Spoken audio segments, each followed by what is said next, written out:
மக்களுக்கு இடையூறாக உள்ள மதுபான கடைகளை அகற்றி பொதுமக்கள் அரசு திட்டங்களை நிறைவேற்றுவேன் என விளவங்கோடு சட்டமன்ற உறுப்பினர் பிரவீன் தெரிவித்துள்ளார். கன்னியாகுமரி மாவட்டம் குளித்துறை பகுதியில் காங்கிரஸ் அலுவலக திறப்பு விழா நிகழ்ச்சி நடைபெற்றது. இதனைத் தொடர்ந்து பேசிய சட்டமன்ற உறுப்பினர் பிரவீன், காங்கிரஸ் கட்சி சார்பில் போட்டியிட்ட தன்னை வெற்றி பெற செய்ததற்கு நன்றி தெரிவித்துக் கொண்டார்.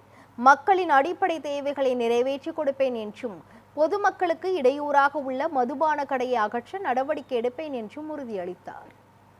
அரசில் இருந்து கிடைக்கிறது என்னன்னு படிச்சு பார்த்து அது செய்வேன். அதுக்கு மேல இப்போ நம்ம மக்களுக்கு என்ன பிரச்சனை வந்தாலும் அதுக்கு ஒரு ലീഡറാ നിന്ന് അവരിൽ ഒരാളാ നിന്ന് അവരെ ബ്രദറാ നിന്ന് അവരെ മകനാ നിന്ന് எல்லா விஷயங்களையும் பார்க்கணும் என்று தான் நம்ம பார்ட்டி முடிவு, நம்ம கூட்டுக்கட்சி முடிவு. அது மாதிரி நான் பார்த்துடுவேன். அது மாதிரி அந்த நம்பிக்கையை காத்து தான் நான் ட்ராவல் பண்ணேன். அது நடத்த விடாம யாராவது தடுத்திருந்தால் அது நடத்துறதுக்காக போறேன், மக்களுக்காக